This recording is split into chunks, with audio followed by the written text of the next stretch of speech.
This is RTV6 News at 11, working for you. Any intention to sign a lease at this point in time is risky. Indiana's moratorium on evictions is set to expire 1 week from tomorrow, and that has renters and small business owners worried tonight. We first introduced you to Morgan Roddy 3 months ago when people in Muncie and beyond helped to step up to save her small business. And with the ongoing pandemic, many Hoosiers are still in a tough spot when it comes to making ends meet. RTV6's Cornelius Hawker shows you how the state plans to help. I don't see any sense in stripping away any protections, either on a moral basis or an economic basis. Whether you're renting the space where you live or work, Morgan Roddy says things are going to get worse for those who've been struggling during this pandemic. I don't know what the intention is in letting any sort of protections strip away from the vulnerable Hoosiers. The state is currently creating a program to help those facing evictions or foreclosures, anticipating it'll be ready within the next few weeks.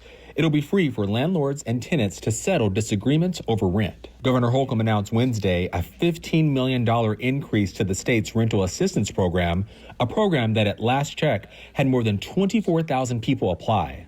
I told Morgan about the state's efforts. She knows some people will benefit, but is worried the vast majority of folks will have a hard time navigating the system. Anything that is being, kind of wallpapered as, oh, we're letting this extension go away, but here's what we're going to offer instead. It's not a choice. There's no option. As for her business, the Queer Chocolatier, things are still in flux as the pandemic continues. She doesn't want to open and risk getting someone sick. She's hoping to accept online orders once it's cool enough to ship chocolate through the mail, but she has to stick it out these next few weeks without any guarantee of help from elected leaders. This is their moment to show us how they can govern. And that was Cornelius Hawker reporting. The expiration date of the eviction moratorium, August 14th, marks the date landlords can file the necessary paperwork to begin the process. You can learn more about rental assistance programs offered by the state and Marion County at theindychannel.com. With the eviction moratorium expiring, combined with ongoing job losses and pay cuts, the Indianapolis Housing Agency is preparing to serve more people in need. The IHA helps low-income residents with public housing or Section 8 vouchers. Officials say they're working to clean and turn over vacant units quicker than before, so they are ready for new tenants. The agency has 15 public housing communities with around 2,000 units. There's always a need. We serve the Indianapolis community. There's always a need. In fact, we have wait lists for people needing our service. We have applied for federal pandemic assistance, and we are just trying to help as many people as we can in a variety of ways. The IHA is also taking steps to help protect current residents from COVID-19, like distributing gloves, masks, and hand sanitizer. The amount of people the agency is able to serve depends on the number of available units and how much federal funding it gets from the Department of Housing and Urban Development. Restaurants are open again across central Indiana, in most cases restricted to 75% capacity, but many are still struggling. RTV6's Nicole Griffin is in Noblesville, where it's not business as usual. Courtney's Kitchen here in Noblesville is now back open for dine-in services, and they have been for about 9 weeks now. I talked to the co-owner here about some of the challenges that they are still facing during the pandemic. We understand we don't have a drive-through, so sometimes that carry-out option isn't thought about immediately, I think. 10 years ago, Carrie Courtney started Courtney's Kitchen with her brother Cass. She says it was always his dream to start a restaurant. Carrie says 2020 has been the most difficult year so far.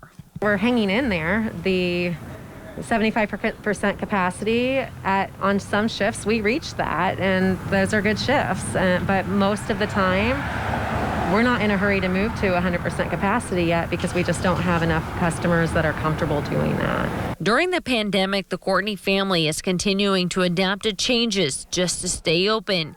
Curbside delivery and carryout is what helped push them through until now.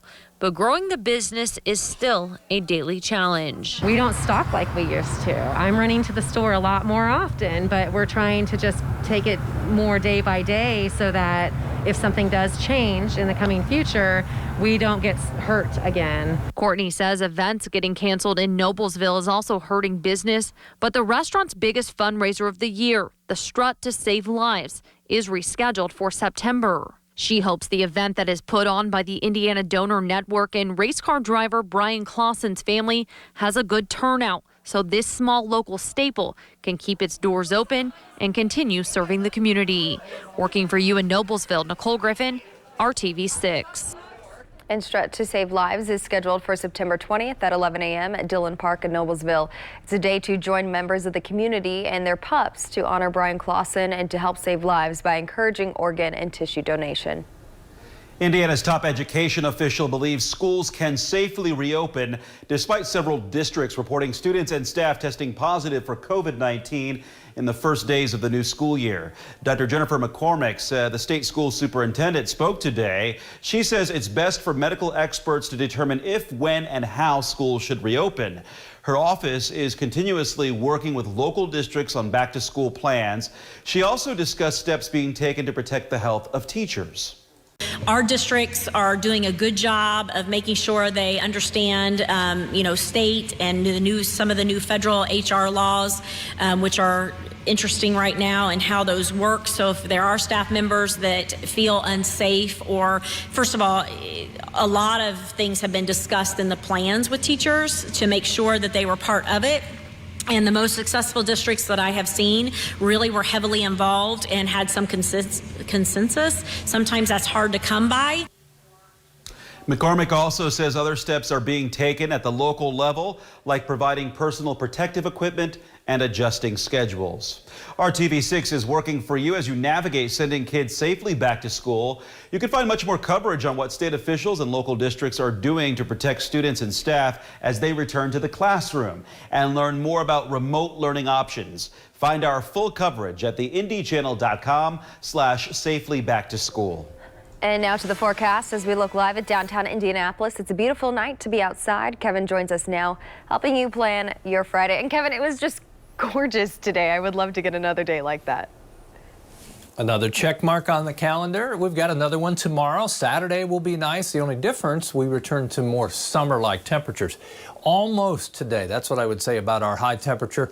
Almost to 80 degrees. A few spots did hit 80. We're down to 68 now in Indianapolis. 62, as you can see in Peru, lower 60s also in Lafayette. Lafayette, by the way, the most likely to see at least some light patchy fog in the morning. Temperatures for the last night within the 7-day forecast will be in the 50s in the morning. We'll start to warm those overnight lows as we go through the rest of the forecast. We'll talk more about our rain chances here as we come back. We'll talk about weekend rain chances, the summer warmth, and what's ahead, the pattern for next week coming up. Indy Black Lives Matter protesters marched across downtown Indianapolis this afternoon calling for justice for Dre'Jon Reed. Downtown protests concluded outside the RTV6 studios on North Meridian Street. Back in May, an IMPD officer shot and killed Reed after a chase. And just yesterday, after fighting for it for months, Reed's family finally received the autopsy report. The Marion County Superior Court ruled to allow the release of the autopsy. And today's protest, organized by the Indy 10 Black Lives Matter group, began at the newly created Black Lives Matter mural on Indiana Avenue and eventually stopped in front of the RTV6 studios. Last night on the news at 6, we aired a portion of an interview with a person who says they saw the fatal shooting. We were put in contact with this witness through the law office of Fatima Johnson, who is representing the Reed family. Johnson also shared that this witness was interviewed by Indiana State Police during the shooting investigation. We did not show you the witness's identity to protect them as the investigation continues. And today, protesters spoke out against RTV6 for not airing more of the witness interview on the news at 11. The group believes that RTV6 pulled the interview today. The group was calling for more of the interview and for more transparency from us. And we do hear you. Last night, we wanted to take a little more time to make sure we were presenting information that was accurate and fair. And we should have taken that process into consideration before promoting it on social media. We hear the concerns and we published the entire interview on our website.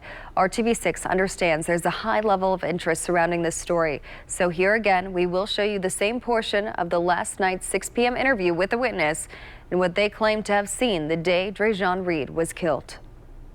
At any time, did you see that Dre'Jon was coming toward the officer or pointing something at him? I never saw Dre'Jon be threatening towards the officer. but you're confident as Dre John was running, he never pointed a gun at police officers. I'm confident. And again, to honor the calls of full transparency, the entire interview with this witness is posted on the IndyChannel.com and the RTV6 app. A 50-year-old Lawrence man accused of threatening a black neighbor is charged with a federal hate crime tonight. Investigators say Shepard Hohen displayed a swastika on a fence, repeatedly played the song Dixie, and burned a cross facing his neighbors. They say Hohen acknowledged he was angry over a dispute with the neighbors and wanted to intimidate and scare them. He's charged with violating the Fair Housing Act and unlawfully possessing firearms. The U.S. Attorney for the Southern District of Indiana released a statement saying, quote, although the First Amendment protects hateful, ignorant, and morally repugnant beliefs and speech, it does not protect those who choose to take criminal actions based on those beliefs. This office will continue to prosecute federal hate crimes to the fullest extent of the law. Hate and racism can be difficult to discuss, but the conversations are necessary. And that's why every Tuesday this month, RTV6 and Radio 1 will host a discussion exploring racial issues in Central Indiana. The next topic is called the current racial climate in our community. Watch Tuesday at 5 p.m. on the RTV6 Facebook page. Family of 7, we were spending about $250 a week. But with COVID, you started stocking up a little bit more. Quarantine is costing some families. Coming up, how you can cut back on your electricity and grocery bills. The pandemic is prompting some people to delay retirement, how that is impacting the job market. And the Pacers take on LeBron James and the Lakers this weekend. But first, the blue and gold took the court against the Suns today, hoping to keep their winning streak going.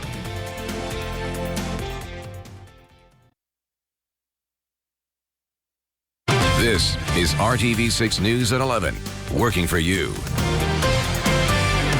The Pacers continue life in the bubble. Their 8-game pre-playoff schedule rolled on this afternoon, this time taking on the Phoenix Suns. Sports director Dave Furst has the latest tonight from Orlando. Fourth game of the restart for the Pacers, hoping to stay undefeated. Same story, though, for Phoenix. 3-0 so far and trying to grab the 8th and final playoff spot in the West. And it was Phoenix first out of the gate. Ricky Rubio with 2 of his 13.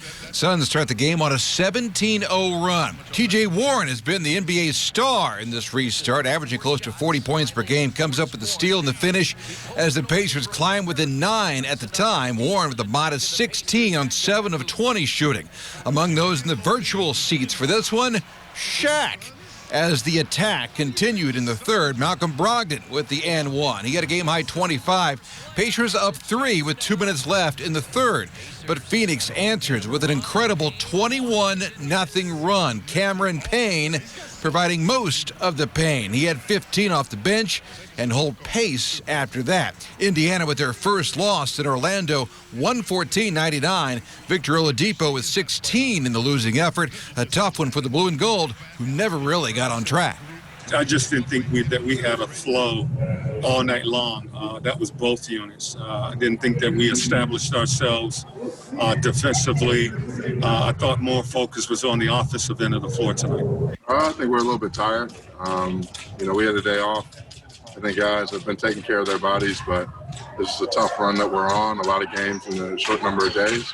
So we're going to do our best and try to continue to win games going into the playoffs. Rough start. It was a little tough for us to come back from it, but in the end, I think this is good for us. I think that we needed to be humbled a little bit. At the end of the day, it's about learning from it and just getting better. So, fortunately, we couldn't win today, but, we've been playing really well out here, and we just got to continue to keep building on that. The Pacers with a day to regroup. They take on the Western Conference leading Lakers on Saturday. Dave Furst, RTV6 Sports. Now, Kevin Gregory joins us. And Kevin, like I said earlier, can we just get another day like today, please? We've been on cruise control. That's the way I would put it in the weather office. Yeah, and it won't be a busy day tomorrow either, and it's Friday. That's a great combination. Temperature still just slightly below average tomorrow. Here are the headlines, though. Once we get to the weekend, we continue to turn up the notch a little bit as far as the heat and humidity. You'll notice the humidity most on Sunday and Monday. Best chance of rain returns on Monday, but it's not the only chance. I'd put our chance Sunday at 20%, maybe 30% late in the day, but most likely we'll wait for any widespread rain to return on Monday. Humidity will slowly come back. The wind, which has been out of the north-northeast, will swing around, and when it does, bring warmer, more moist air north from south of the Ohio River, and obviously our temperatures will boost all the way up into the upper 80s, 87 Sunday, Monday 88, despite the fact that I think we have the showers and thunderstorms that develop across all of central Indiana, particularly Monday night. Tomorrow's forecast, lots of sunshine in the morning. Afternoon routine continues. That's where we get the fair weather cumulus clouds that pop up. May well climb above 80 degrees in many spots, going for 82 in the metro area for a high temperature, 80 in Peru, 82 also in Terre Haute. I'm going to let the wind just play out here, and it will go from tomorrow morning all the way through tomorrow and into Saturday night. And watch what happens. The wind will eventually be out of the south. That's the key then toward our temperatures surging into the mid 80s and upper 80s by Sunday. Notice also the overnight low temperatures not quite as comfortable. We're headed back into the 70 to 72 degree range for night temperatures. It's been nice to have 3 or 4 mornings in the 50s, no doubt about that. You may have your windows open right now. 85 Saturday, partly to mostly sunny. Again, humidity not too bad. Temperatures from north to south should be 82 to about 86 degrees for afternoon highs.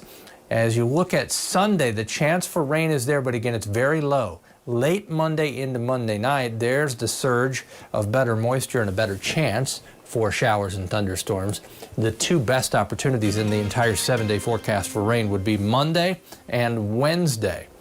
Notice how consistently we have at least a chance of rain Monday through Thursday of next week. Those overnight lows, which have been in the low 50s, return to the low 70s as we go into and through much of next week.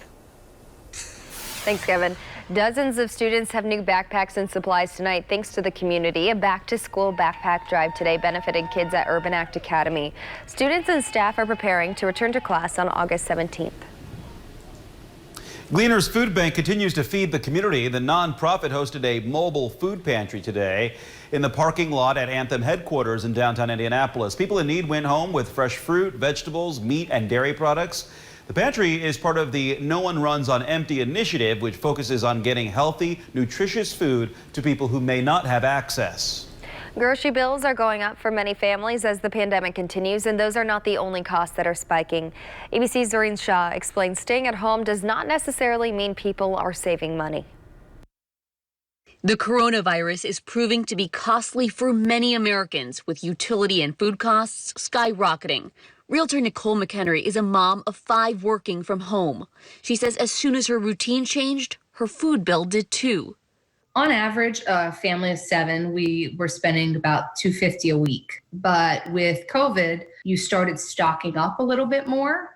So I'm definitely spending closer to like $350, $400. She says her power usage is through the roof too. My kids are definitely on devices much more than they ever would have been. You know, there's always somebody charging and plugging. Experts say many of us are spending time at home twice as much, so it makes sense that expenses are increasing. But in addition to buying more, the cost of food is actually going up. In the last few months, beef and veal increased by over 20%, eggs by over 10%, poultry by over 8%. Experts say to bring costs down is all about assessing your real needs. Recognize your behavior and your patterns while living at home. What is the right amount of food for your family? Have you been overspending because you're worried about things running out or overestimating how much people will eat?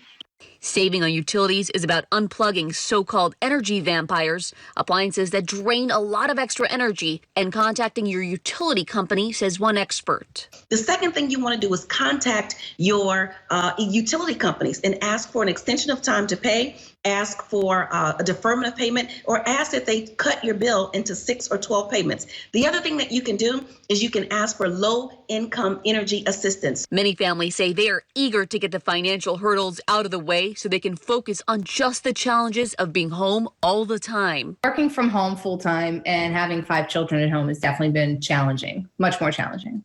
One more thing that experts say people should remember is to cut the subscription services that they no longer use. So check those streaming services, maybe even cut the gym membership. Zoreen Shah, ABC News, Los Angeles.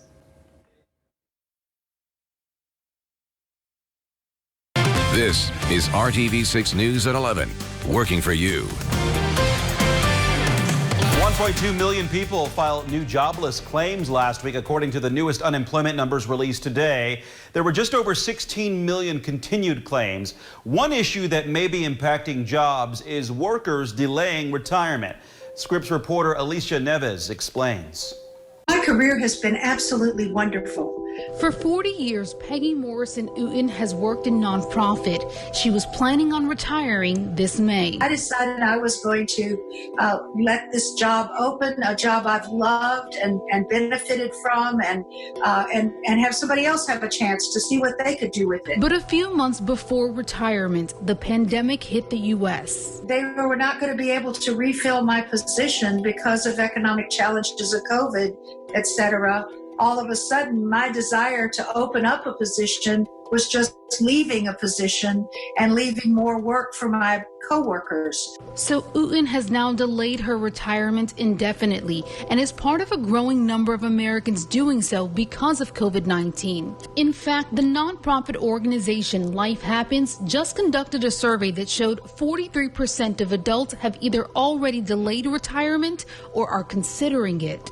It has to do with the uncertainty of what this is going to look like. This pandemic's effects on long-term, short-term finances. Faiza Stafford is the president and CEO of Life Happens. What we also found interesting was that the younger folks are looking at delaying it even more than the older folks. So when you're looking at folks between 18 and 23, they're thinking that this is going to have long-term effects on them, that the retirement age might be delayed because of what's happening currently. Currently, having so many people postpone their retirement doesn't help with our country's high level of unemployment because it negates the natural cycle of people exiting the labor market and making room for newer people to enter. And I think it's important for society. I think it's healthy for younger people to get their chance and for there to be ability for them to make decisions and be in charge. If retirement nest eggs keep cracking because of economic recessions hitting almost every decade, those chances are going to be more and more delayed.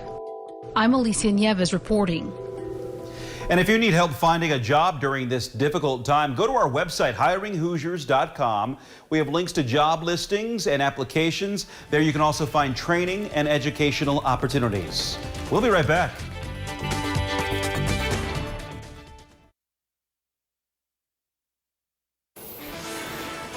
I realize you're probably about ready to fall asleep, but if you have to let the dog out one more time, these are the temperatures across central Indiana, comfortably in the 60s. Tomorrow is Friday. It's my son's birthday, and it's my 31st anniversary at RTV6. How about that? But most importantly, it's Friday. Temperature 82 for the afternoon high with a mixture of clouds and sunshine. Amanda? Thanks, Kevin, and thank you for making RTV6 your choice for news. Good Morning Indiana starts at 4:30. Good night.